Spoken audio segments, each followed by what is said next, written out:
व्यासपीठावर बसलेले आदरणीय मुख्यमंत्री साहेब, आदरणीय तटकरे साहेब, आदरणीय आपल्या सगळ्या दोन्ही जिल्ह्याचे लाडके, कुणाकुणाला एक पण जिल्हा मिळत नाही पालकमंत्री म्हणून, पण त्यांना 2-2 जिल्हे मिळले पालकमंत्री म्हणून, असे नशिबान आमचे सामंत साहेब, आमचे तटकरे साहेब. तटकरे साहेब तुम्ही काळजी करू नका. एकनाथ शिंदे साहेब बसलेले आहेत. आमचा शिंदे साहेबांच्या वती पूर्ण विश्वास आहे आणि पुन्हा रायगड जिल्ह्याने महाराष्ट्रामध्ये सगळ्यात अधिक जास्त मतांनी तुम्ही खासदार म्हणून निवडून आल्याशिवाय राहणार नाही, असे तटकरे साहेब या व्यासपीठावर बसली सगळी मान्य मंडळी. आता उद्याची हेडिंग, आताची हेडिंग हीच होणार आहे बघा तुम्ही.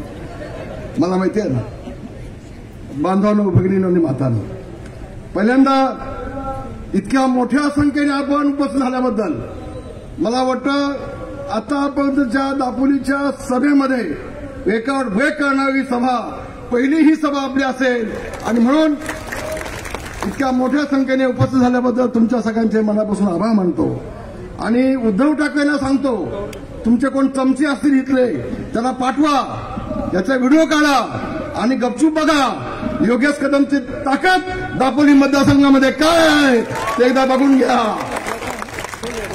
होय शिंदे साहेब, हेच उद्धव ठाकरे योगेश दादाला संपवण्यासाठी त्यांनी ते प्रयत्न केले होते.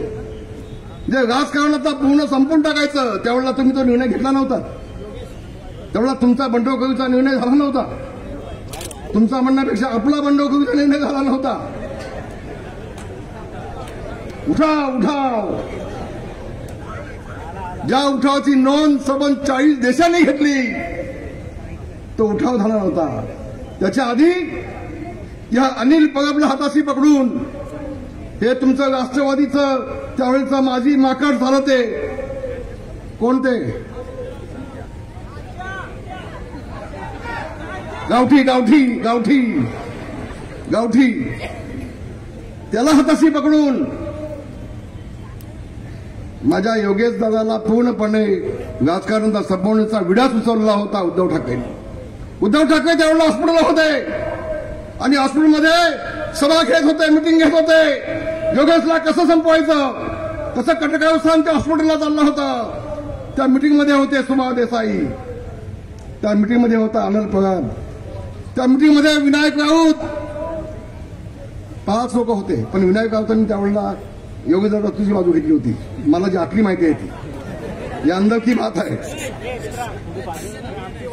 कसं संपवायचं, तिथं त्या हॉस्पिटलमध्ये उद्धव ठाकरे असताना तिथं त्यांनी प्रत्येकाला चिठ्ठ्या दिल्या, चिठ्ठ्या, आणि ते मतदान घेतलं. योगेशदाच्या बाजूने कोण कोण आहे, दादा मी तुला कधी बोललो नाही, कधी बोललो नाही. अरे कशासाठी, अरे नवीन निवडून आलेला तरुण आमदार, इथं राष्ट्रवादीचा भगवा झेंडा, राष्ट्रवादीचा झेंडा होता, तर राष्ट्रवादीला गाडून त्यावेळेच्या तटकरे साहेब तुमच्या नाही, गैरसमज नको, गैरसमज नको. त्यावेळेच्या राष्ट्रवादीला गाडून, त्यावेळेच्या तुमच्या आमदाराला गाडून त्याच्या छाताडावरती भगवा झेंडा फडकवण्याचं काम योगेशदादा कदम यांनी केलं होतं. अरे उद्धव ठाकरे, त्याची तुला जाणीव नाही? तुझ्या आमदाराला तू फसवतोस, तुझ्या आमदाराला तू फसवतोस, संपवतोस.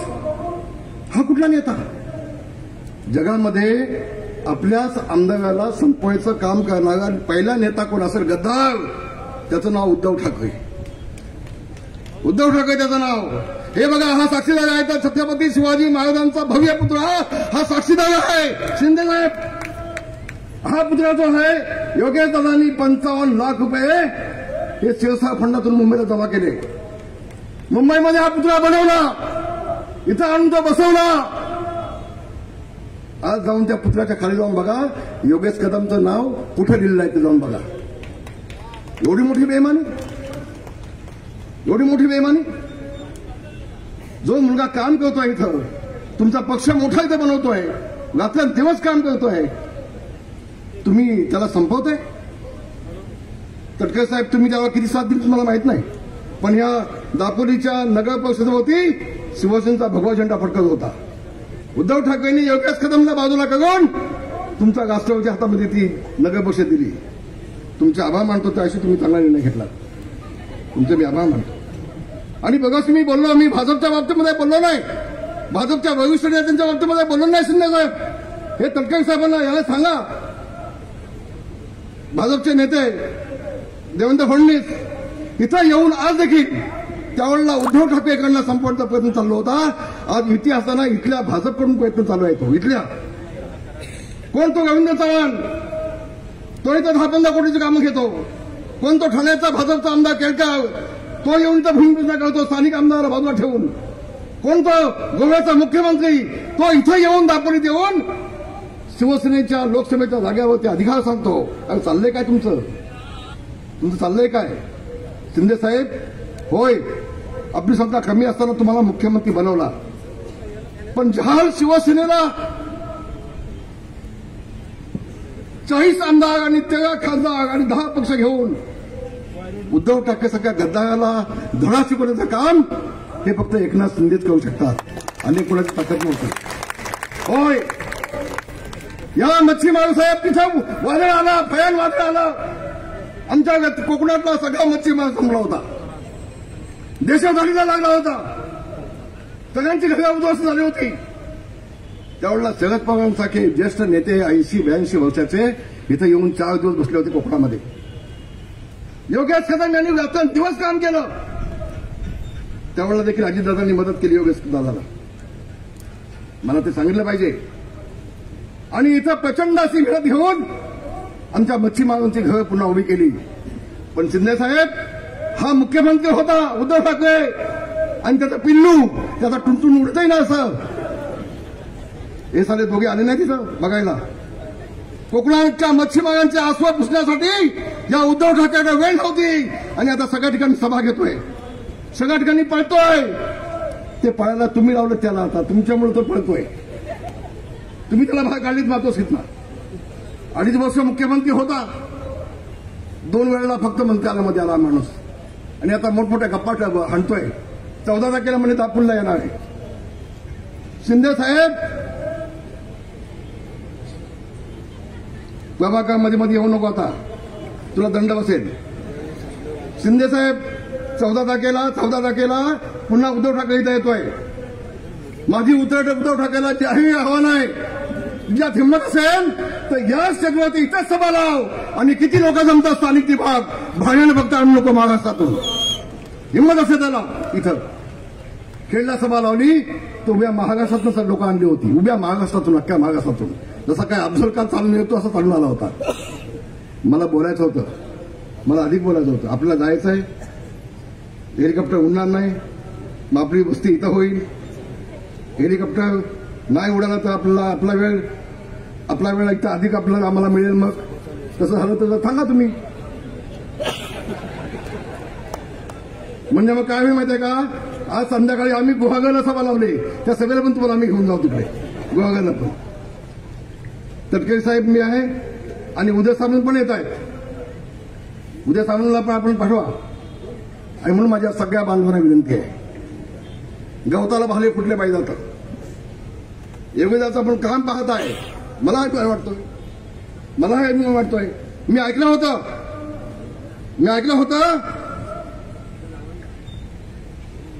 बाप सवाय बेटा होऊ शकतो. योगेश कदमनी आपल्या बापापेक्षा 2 पावलं अधिक पुढे टाकून त्यांनी दाखवून दिले.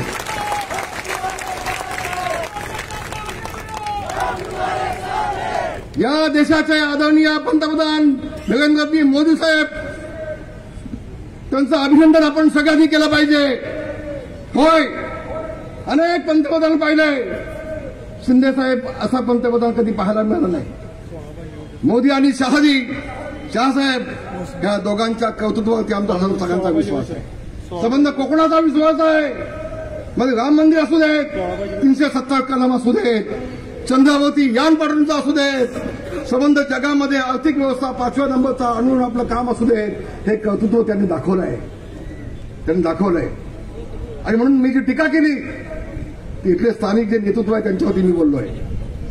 तटकरे साहेबांना तिकीट तुम्ही असताना आम्हाला काय काळजी आहे का त्याची? शिंदे साहेब असताना तटकरे साहेबांच्या तिकिटाची कुठला काळजी आहे का? हो, अजिबात नाही. जे तुमच्या काळात मी आज माल टाकले, पुढचं काय ते समजने वालों को इशारा काफे. चांगला माणूस आहे, चांगली व्यक्ती आहे, सिटिंग आहे, आमचा रायगडचा मावळा आहे. कोण गीते साहेब 6 वेळेला गीते साहेबांना निवडून दिली. गीते साहेबांना कधी कुणी बघितलं का हो? कधी 5 वर्षामध्ये एकदा हा माणूस निवडून गेला की 5 वर्षामध्ये कधीच नाही. पुन्हा गीते दिसला की समजायचं लोकसभेची निवडणूक आली. हे ठरलेलं आहे. आणि मग काय कुणबी मराठा, कुणबी आणि मराठामध्ये वाद लावून द्यायचे. मी तुमच्या जातीचा आहे, तुमच्या जातीचा आहे. आणि म्हणून मी सांगितलं, गीतेला सांगतोय, आव्हान करतोय, 6 वेळेला तुम्ही खासदार झालात, 3 वेळेला मंत्री झालात. या कुणबी समाजाची 200 मुलं मी कामाला लावली.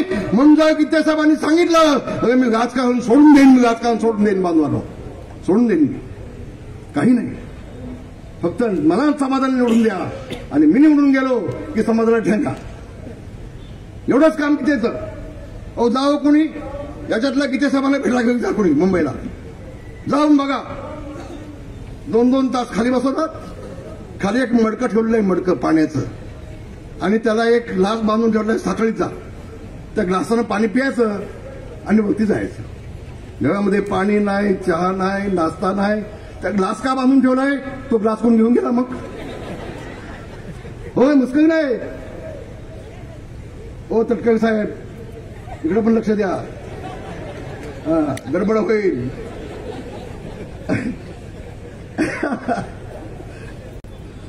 आणि म्हणून माझ्या सगळ्या बांधवांना भगिनींना सांगेन, आज मला आनंद झाला. ही ताकद शिवसेनेची आहे, ही ताकद भगव्या झेंड्याची आहे, ही ताकद एकनाथजी शिंदे यांची आहे, ही ताकद आमदार योगेशदादा कदमची आहे, ही ताकद पालकमंत्री आमचे उदय सामंत यांची आहे, आणि ही ताकद तटकरे साहेब तुमची पण आहे, तुमची पण आहे. काळजी नका करू तुम्ही, काळजी करू नका तुम्ही. आणि म्हणून माझ्या सगळ्या बांधवांना सांगेन, याहीपेक्षा अधिक आपण आज निर्णय घेऊन टाकू. आज आपण निर्णय घेऊन टाकू. संबंध महाराष्ट्रामध्ये लोकसभा आणि विधानसभेच्या निवडणुका होतील, त्या सगळ्यात जास्त मतं आपण एकनाथ शिंदेना दिल्याशिवाय राहणार नाही, अशा वेळेचा निर्णय आपण आज या सभेमध्ये घेऊन टाकू. आणि नुसता निर्णय घेतला तर चालणार नाही ना. एकनाथ शिंदे साहेबांनी आतापर्यंत प्रयत्न केलेच नाही, पण योगेश दादांनी जे मागितले ना ते सगळं शिंदे साहेबांनी दिले, सगळे शिंदे साहेब. शिंदे साहेब कोकणाच्या वतीनं तुमचा मी आभार मानतो. इथं अनिल बघा पालकमंत्री होता, योगेश दादाला बाजूला ठेवून तो सगळ्यांना फंड देत होता. संपायची योगेश कदमला स्थानिक आमदार असताना देखील. आणि गद्दार कोण? अरे स्थानिक आमदाराला संपवण्याचं काम ज्या उद्धव ठाकरेंनी केलंय तो उद्धव ठाकरे बेमानी गद्दार आहे. ज्यांनी आपल्या वडिलांचं, ज्या शिवसेना प्रमुखांनी सांगितलं होतं मी जिवंत असेपर्यंत काँग्रेससोबत कदापि जाणार नाही, शिवसेना प्रमुखांनी शिवाजी पार्कच्या जाहीर सभेत सांगितलं होतं मी जिवंत असेपर्यंत मी काँग्रेस सोबत कधीच जाणार नाही. आणि मला जर काँग्रेस सोबत कधी जाण्याची वेळ आली तर माझं शिवसेना नावाचं मी दुकान बंद करून टाकेन, हे शिवसेना प्रमुखांनी सांगितलं होतं. आणि त्याच्या मुलांनी काय केलं? उद्धव ठाकरेंनी मुख्यमंत्री बनण्यासाठी शिवसेना प्रमुखांच्या विचाराला मुठमाती देऊन, शिवसेना प्रमुखांच्या पाठीत खंजीर खुपसून, काँग्रेसचे पाय चाटून हा नालायक माणूस मुख्यमंत्री झाला. खरा गद्दार या महाराष्ट्राचा उद्धव ठाकरे आहे, हे मला इथं अभिमानाने सांगायला हवंय. होय, सुरुवातीला सगळ्यांनी वाटलं होतं मुख्यमंत्र्याचा मुलगा आहे, भोळा आहे, चेहरा कसा आहे. भोळ्या चेहऱ्यावर जाऊ नका.